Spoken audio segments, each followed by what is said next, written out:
For years, Earth had tried to be peaceful in a galaxy full of stronger and older civilizations. After finally being allowed to join the Galactic Council, humans thought things would get better. They believed that respect would come with time. But instead, Earth was mocked and ignored. Many alien empires saw humans as soft, emotional creatures who talked too much and fought too little. But humanity kept its patience. Even when trade routes were blocked, even when their ambassadors were insulted, and even when other species tested their defenses with small, silent attacks, Earth didn't respond with force. They only sent warnings and filed protests. The Council called them civilized. The war-hungry races called them weak. But Earth was waiting, watching, preparing. The day everything changed was quiet at first. A sunny morning on Earth, peaceful shifts on space stations, laughter in the giant colony of Helios Prime, humanity's crown jewel among the stars. It was home to over 15 million people and known for its floating gardens and blue glass towers that reached into the sky. And then, without warning, it vanished. A beam of energy came from deep space, unseen and impossible to trace. It hit the colony directly and destroyed it in seconds. No survivors. No signals. Just silence. The news hit Earth like a lightning strike. People cried, screamed, and demanded answers. The Galactic Council called it a tragic accident and claimed the Quran Empire, a large, arrogant race of warlike aliens, had lost control of a defense satellite. But the humans didn't believe it. The energy signature was clear. It was not an accident. It was a test. The Quran wanted to see how far they could go. Inside Earth's unified command, deep beneath the surface of the planet, the highest leaders met in silence. There was no debate, no shouting, no delay. The president, a calm and cold woman named Ella Voss, looked directly at the camera as she prepared her message. It was sent not just to the council, but to every planet, every empire, every moon in the galaxy. Her face was pale, her eyes steady. The message was only a few seconds long. She said, "Strike us again and be erased forever." That was all. And then she cut the signal. Across the galaxy, leaders paused. Some laughed, thinking it was another empty human threat. Others grew quiet, sensing something had changed. Earth had never spoken like this before. Not with anger, but with certainty. Not as victims, but as a force. Few knew what Earth was truly capable of. They had kept their secrets hidden, their technologies locked away. But the truth was, Earth had never stopped building weapons. They had simply become better at hiding them. One of those weapons was Project Black Horizon, a terrifying system designed not to attack, but to end. It could remove an entire star system from existence without leaving anything behind. No ships, no bodies, no planets, just darkness and silence. While the council debated and the Quran sent excuses, Earth moved. Deep in space, its stealth fleets began to shift. Ships disappeared from their orbits and entered deep slip space, undetectable by most sensors. Captain Reina Torres, one of Earth's finest commanders, was called back from patrol and given full authority to act. Her orders were simple. If Earth was attacked again, there would be no negotiation. No second warning. She was given access to Black Horizon and a direct line to the president. Reina knew what it meant. She had trained for war her whole life, but this was different. This was not a battle, it would be an erasure. Still, she took her place in the command ship Resolute, and her fleet vanished into the black. The rest of the world waited. On Earth, cities dimmed their lights. Families stayed inside. News feeds showed only one headline: the final strike. People did not panic. They didn't scream. They waited, breathing slowly, knowing the next moment would change everything. Then it came. A small outpost on Jupiter's moon Callisto was hit. Another energy beam, almost identical to the first, destroyed the human station in seconds. 72 people were lost. The Quran claimed it was another accident. But Earth did not respond this time. No words. No messages. No threats.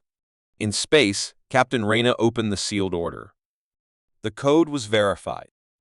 The final line read, Black Horizon is green. She stared at the screen for a moment, then gave the order. Fire. Thousands of light years away, near the heart of the Kuran Empire, something unimaginable happened. Their central command planet, their fleet headquarters, their largest cities, everything went dark. No explosion. No fire. Just absence. Ships stopped receiving orders. Communications failed. Drones sent to investigate found only empty space where once a solar system had existed. The council went into emergency session. The Quran screamed for war, but they had no more fleet, no more leadership, nothing to fight with. Earth sent one final message: this was your second strike. There will not be a third. Silence spread through the galaxy. Earth didn't speak again. They sealed their borders. Any ship that came close was warned once. No one tested the line. The galaxy now watched Earth not with laughter but with fear. Some respected them. Some hated them. But all remembered that message. And all believed it, because no one ever saw the Quran homeworld again. The galaxy was still reeling from what had happened. Entire species, mighty fleets, and high councils sat frozen in disbelief.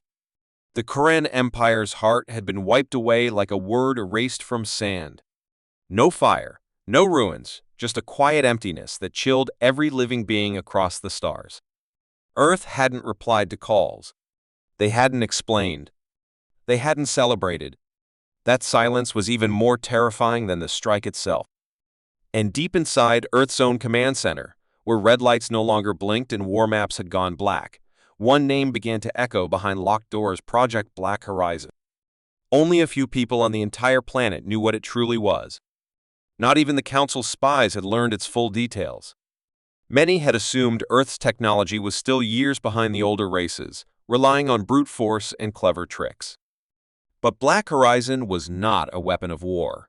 It was something else entirely, something created not to fight battles, but to end wars before they began.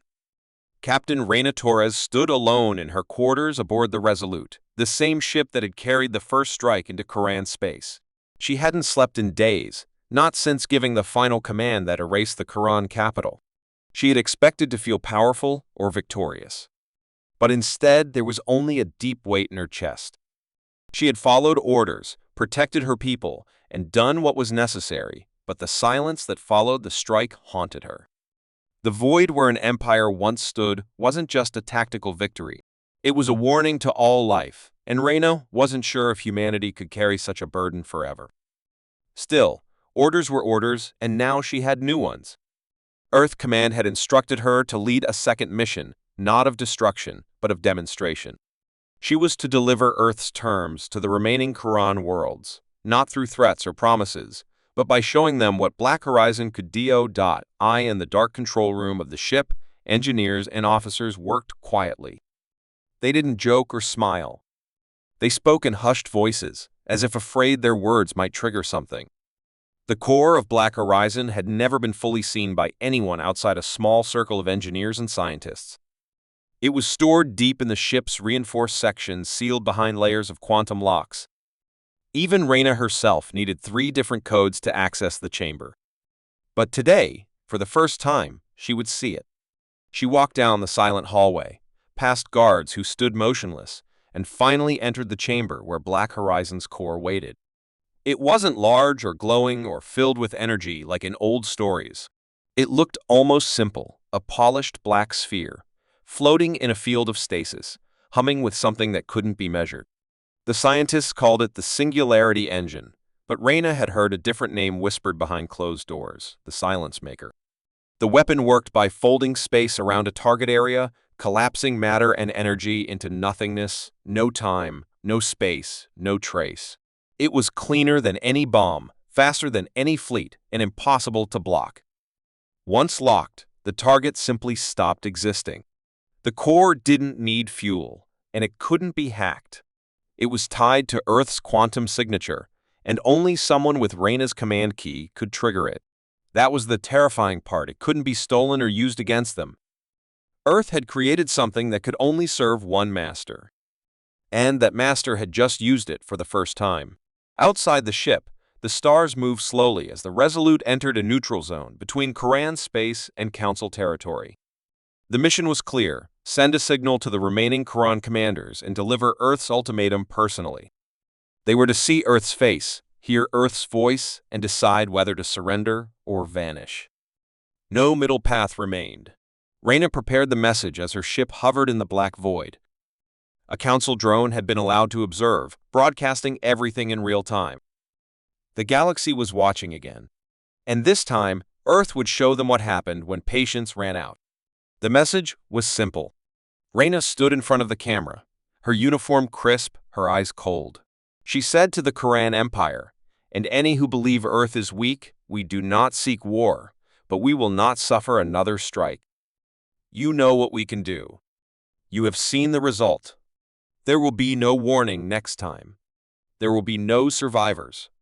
The message ended, and the galaxy held its breath. Within hours, transmissions came flooding back. Smaller Kuran colonies declared independence, not wanting to be targets. Others sent messages of peace. But the main Kuran fleet did not respond. They had gone silent after the first strike. No ships. No commanders. No signals. Reyna knew what that meant. Either they were hiding, or they were already gone. Back on Earth, President Alara Voss reviewed the reports without emotion. The pressure from the Council was building. Demands for explanation came daily. Some species feared Earth, others hated it. A few tried to offer alliances, hoping to be spared if the next war came. But Alara gave no answers. In private, she met with the Black Horizon team and issued a new protocol. The weapon would remain hidden but always ready. Earth would no longer beg for a seat at the table. They had made their own seat. And if anyone tried to take it away, they would face the same fate as the Kuran homeworld. As days passed, the galaxy slowly adjusted. Trade resumed. Ships began moving again, but always gave Earth systems a wide path. Warlords who once mocked humans now spoke carefully. Even pirates and smugglers left Earth alone. The fear had spread like wildfire, and Earth had done nothing more than speak once and strike once. That was all it took. And yet, inside the minds of those who watched from afar, a question remained: how many times could Earth use Black Horizon? Reyna Torres stood once more on the bridge, staring at the stars. Her ship was still, her crew silent, her thoughts heavy. She had shown the galaxy Earth's strength, but also its pain. The loss of Helios Prime still echoed in every order she gave. They hadn't wanted this war. But now that they had tasted its edge, they knew what must be done to prevent another. The secret weapon wasn't just the device hidden deep within the ship, it was the silence that followed its use. The fear that it created. The memory it left behind. And now, the galaxy would carry that across the silent stretch of stars, where once the mighty Kuran fleets had flown, now only scattered debris and broken signals remained. The galaxy had not yet recovered from the first strike, the day Earth had silenced an entire empire with a weapon that seemed more like a force of nature than a machine of war. Whispers of Black Horizon were enough to make seasoned admirals lower their eyes and ambassadors choose their words more carefully. For a while, peace hung in the air, not built on trust, but on fear. But fear is not always enough to keep old enemies away. Deep within it, a hidden Kuran system that had escaped the initial purge, a secret council of surviving commanders gathered in defiance. They did not believe Earth's weapon could be used again. Some claimed the first strike had been a trick, a bluff with only one shot. Others, desperate for revenge, argued that even if Earth could strike again, the cost of not resisting was worse than death. In the shadows of their broken empire, they prepared for one final move. A desperate attack, not aimed at Earth's fleet or its soldiers, but at the very heart of its defense system, an attempt to disable Black Horizon itself. The mission was led by Commander Czar, a brutal tactician known for his cruelty and silence. His plan was simple: strike Earth from within, use a sleeper cell that had been hidden on a moon outpost long ago, and disable the command signals that controlled the weapon. If successful, Earth would be vulnerable, and the Kuran could rise again from the ashes. On Earth, the quiet days had become routine. People lived their lives, Leaders smiled on broadcasts, and humanity walked forward as if the galaxy had finally learned its place. But in the core of Earth Command, President Alara Voss remained alert. Something didn't feel right. The sudden silence from the rest of the Karan systems wasn't peace, it was planning. And she knew well the minds of desperate enemies. That instinct was proven right when the alarm blared from the defense station orbiting Luna Base. An unauthorized signal had been detected near the command relay signals that matched old Koran encryption. For a moment, everything stood still. Then the orders moved faster than light. Commander Reina Torres, still aboard the Resolute, received the code red alert as the ship was refueling on Titan. Her crew jumped into action, engines roared to life, and within minutes, they were racing back to Earth. But they might be too late. The Koran strike team had already landed. Disguised in stolen mining suits and equipped with cloaking devices, they moved through the tunnels beneath Luna Base, planting charges and preparing to cut the relay line between Earth and its weapon. They didn't need to win a war, only delay Earth's response long enough for the rest of the hidden fleet to regroup and strike. But what they didn't know was that Earth had prepared for such betrayal. Inside the command bunker, buried beneath miles of steel and stone, the second phase of Black Horizon had already been activated. Earth's scientists, learning from the fragile nature of single control systems, had built a secondary trigger, a mobile, secure control ship that carried the weapon's backup codes. And that ship was the Resolute. Reina didn't just carry the weapon now, she was the weapon. And if anything happened to the main system, she had full authority to respond with force. ASR ship closed the distance to Luna Base. Her screens lit up with warning signals. The relay was already under attack. Explosions had rocked the lower levels, and several technicians were missing. The Karan team was moving fast, and unless stopped, they would sever the link that kept the weapon stable. Reina ordered a rapid descent, bypassing standard docking procedures. The Resolute landed directly on the lunar surface, its legs bearing into the dust as armored troops poured out. The air inside the tunnels was thin and toxic now, filled with smoke and heat from the detonations. But the human soldiers pushed forward, following Reina through the darkness. Gunfire echoed in tight spaces, shadows moved fast, and every corner felt like a trap. Reina didn't flinch. She remembered Helios Prime, the billions lost, the silence that followed. She would not let Earth suffer a second surprise. Inside the relay chamber, the Karan team had nearly completed their task. The main control node was exposed, wires torn, and countdown lights blinking red. Commander Czar raised his blade, prepared to sever the final cable, but before he could strike, the door exploded inward. Reina stepped through the smoke, her armor glowing faintly, weapon steady in her hands. Czar turned, surprised to see her alive. "You can't stop this," he growled. "You will fall. Your weapon will fail." But Reina didn't speak. She fired once, a clean shot through his chest, and he collapsed silently.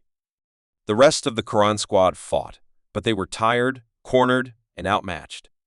Within minutes, it was over.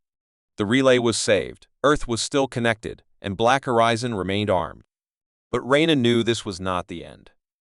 As her team secured the chamber, she received a signal from deep space. Something massive had entered the neutral zone. The last Koran fleet, a dozen battered warships led by a dreadnought called the Vengeance, was moving fast toward the inner systems. This was the final blow they had planned. One desperate strike to destroy Earth or die trying. Reina looked at the incoming data. The fleet was less than an hour away. Too fast to intercept with standard defense lines. Too close for diplomacy. She stood silently, then walked to her private chamber aboard the Resolute. There, she opened the control panel for Black Horizon's backup trigger. She hesitated only once. Then, with calm precision, she locked onto the incoming fleet. Moments later, in the cold void of space, the Karan ships simply disappeared. No fire. No wreckage. No survivors. The second blow had come not from the enemy, but from Earth. A strike delivered not in anger, but in absolute certainty. The galaxy watched in silence once again, understanding finally that Earth's patience had ended. And now, it had become something far more terrifying than a superpower. It had become the enforcer of its own peace. The moment the last Corran fleet vanished into nothing, an unnatural silence spread across the galaxy like a cold wind. It wasn't just the destruction that sent shivers through the stars. It was the way it had happened. No weapons fire, no final cries, no debris floating in space. Just disappearance. 1 second, they were there, full of defiance and power, and the next, they were erased, like a word wiped from a page. Across 1,000 star systems, leaders froze in place. Meetings were interrupted, and every major government turned their eyes toward Earth, no longer with curiosity or caution, but with fear. In the past, Earth had been underestimated, seen as new, emotional, unpredictable. But now, after 2 deadly strikes that shattered a galactic superpower, something terrifying. No longer a voice in the room now, it was the voice that ended the conversation. The galaxy had always known wars, but never had it seen this kind of power. A weapon that didn't fight, it decided. It didn't damage ships, it erased them. No warnings. No chance to surrender. It had become a silent god in the blackness of space, and every species that had once mocked or threatened humanity now found itself trembling under the weight of this new reality. In the orbit of the human-controlled moon, the crew of the Resolute stood silently before their screens. Reina Torres, calm but exhausted, reviewed the data again and again, not to confirm the success of the strike. She already knew it was perfect, but to make sure no hidden ships had escaped. She understood the message that had just been sent, and it wasn't only for the Quran. It was for everyone. Earth had spoken in the only language the galaxy respected: absolute force. And now, eyes from every corner were watching. From the deep jungles of the Varnathi Republic to the ice-covered command towers of the Grail Dominion, whispers grew louder. Earth had done what no one had imagined possible. It had shattered an empire in 2 precise, emotionless attacks. The Black Horizon system had not just been used, it had become Earth's new face. The message was clear: strike us, and you will not survive the response. But fear is a strange thing. For some, it brings caution. For others, it brings panic. Across the stars, some species began preparing peace offerings. Others recalled their spies. A few dared to secretly debate alliances against Earth. But even in those private meetings, voices were hushed and courage was thin. The galaxy had seen powerful weapons before, but none that could delete an entire fleet without a trace. And worse, no one knew exactly how it worked. Black Horizon was a ghost in their records, impossible to scan, its energy signature untraceable. Rumors said it used dimensional collapse, others claimed it was a controlled black hole, and some feared it was even worse, something Earth had found, not built. The truth didn't matter. What mattered was that Earth had it, and Earth had used it twice. Meanwhile, in Earth Command, President Alara Voss looked over incoming transmissions from dozens of species. Some begged for dialogue. Others demanded explanations. A few simply went silent, pretending neutrality. But she didn't respond to any of them right away. She knew the value of silence now. Earth had shown strength, and the galaxy was still processing that shift. Every word she spoke would carry weight, so she waited. She let the fear settle. Behind her calm face was a sharp mind. Alara knew that Earth could not afford to become a villain in the galaxy, but neither could it go back to being weak. The galaxy had drawn blood first. It was the Quran who attacked Helios Prime and slaughtered billions. Earth had only responded. But now, that response had changed everything. Earth had become the line no one wanted to cross. And in that fear, an opportunity was rising. Aboard the research stations in the Outer Belt, Earth's top minds were already working to strengthen the Black Horizon system. Reina had sent back battlefield data, and every detail mattered. They knew that the weapon's mystery gave them more power than even its blast. The unknown created fear, and fear created silence. But Reina also knew that this silence wouldn't last forever. Somewhere out there, someone would be foolish enough to test Earth again. Maybe not today. Maybe not in this generation. But eventually. And when that happened, Earth had to be ready to strike harder, faster, and without hesitation. Because in this new galaxy, the price of mercy might be extinction. Across the political worlds of the galaxy, civil unrest began to stir. Some species asked why their leaders hadn't made peace with Earth sooner. Others demanded their own weapons equal to Black Horizon. But the answer was simple: they couldn't build it. Even the most advanced civilizations had never seen anything like it. And Earth wasn't sharing. Not the code, not the design, not even the power source. The galaxy had once treated Earth like a backwater planet, unworthy of attention. Now, they watched every move Earth made, hoping to understand how a planet that once feared aliens had now become their greatest nightmare. But understanding didn't bring comfort. It only brought more questions. How far was Earth willing to go? Was there a limit to their power? And what would happen if Earth ever decided that fear alone wasn't enough? Allura finally stood before the cameras. One broadcast, translated into every galactic language, was transmitted across the stars. Her message was short. She did not threaten. She did not boast. She simply reminded them of what had happened. She showed the before and after images of the Quran fleets. Then she said the words that echoed across the void: "We are not your enemy, but we are no longer your prey. Let there be peace, or there will be silence." That was all. The message played only once. Then the signal cut, and across the galaxy, leaders sat frozen, understanding that Earth had no interest in ruling them. It only wanted to be left alone. But if disturbed, it would end entire civilizations in a moment. That knowledge did not bring comfort. It brought obedience. In a lonely outpost near the edge of known space, an old alien scholar watched the broadcast in silence. He whispered to his students, "We always believed strength came from age, from time, from tradition. But we were wrong. Strength comes from those who survive and remember why they had to." Earth remembers. And now the stars do too. The galaxy watched Earth, and it watched with fear. Not because Earth had become a conqueror, but because it had become something far more dangerous, a protector with no patience left for war. And in the black silence of space, that kind of power echoed louder than any army. The stars had never felt so quiet. It was not written in treaties or drawn on maps. It was a line marked by fire, loss, and unshakable will.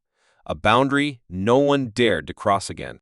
The galaxy had learned this truth through pain. First came the strike on Helios Prime, the unprovoked Coran attack that ended billions of innocent human lives in the blink of an eye. Then came the response, a clean, brutal act of precision by Earth's hidden weapon, the Black Horizon system. When the Quran ignored the first warning, Earth did not threaten a second time. The second blow was even more terrifying, not just in its destruction, but in its silence. And now, in the final chapter of this deadly sequence, the galaxy watched and waited to see if Earth would go further, or if this was the moment peace would rise from the ashes of fear. On Earth, President Allura Voss stood inside the central command chamber, staring at a live display of galaxy-wide transmissions. Her face was calm, not because she was without emotion, but because she knew what was at stake.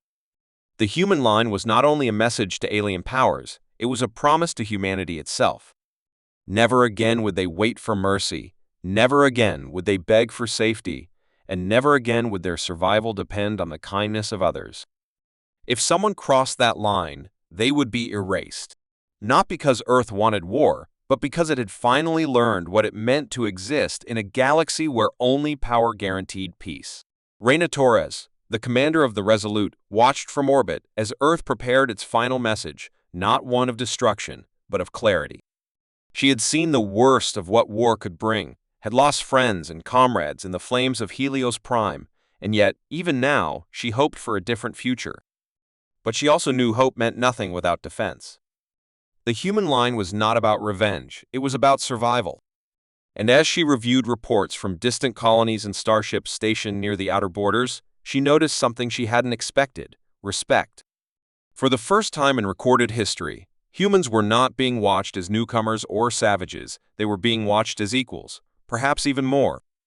Not because they wanted to dominate, but because they had proved they would never be dominated again. Across distant outposts and old alien halls, leaders who once mocked Earth now whispered its name with caution. Plans to invade, manipulate, or conquer were erased quietly, as if speaking them aloud might draw Earth's attention. But still, somewhere in the void, danger brewed, and Reyna knew it. Somewhere, someone would test the human line. It was only a matter of time.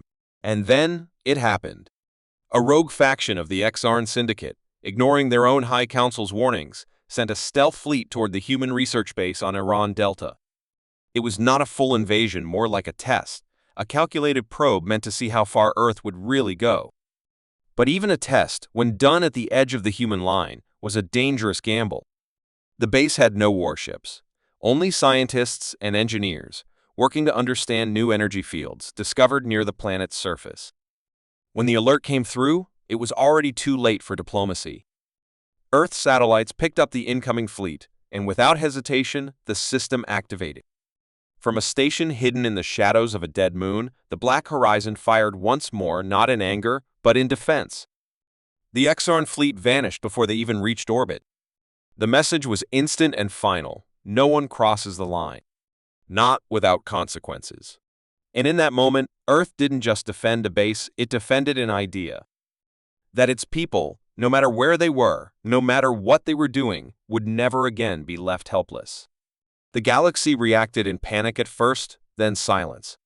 The High Council of the Xarn disowned the rogue fleet, claiming no knowledge and offering deep apologies. Earth accepted their words, but not because it needed to. It accepted them to avoid another war. But the lesson was learned. The human line was not just Earth's boundary, it had become the galaxy's new law.